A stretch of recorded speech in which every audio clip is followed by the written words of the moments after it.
100 folks, 100 days, not 100 hours, 100 days. That's how long one of my wife's friends' kids played Call of Duty last year for.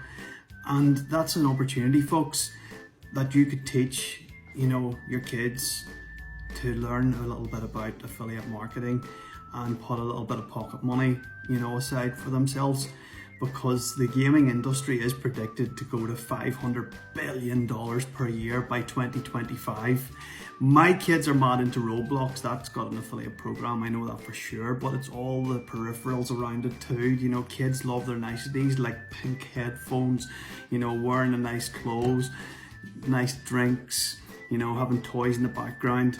There's just so much opportunity there. You could teach your kids. It's unreal. I mean, I make YouTube, videos from my kids' channels, but I haven't incorporated any affiliate marketing into that. There's no harm in doing that, folks. You're teaching them good life skills there with regards to like handling money from an early age. Just like we weren't taught how to do that. We were always taught to be good and work hard for the next 30 years and pay your mortgage off. So yeah, there's good things to come out of it, folks. Yep, playing games and obviously a little bit of marketing on the side. So I'll leave that one with you and I'll wish you all the best. Take care and good luck.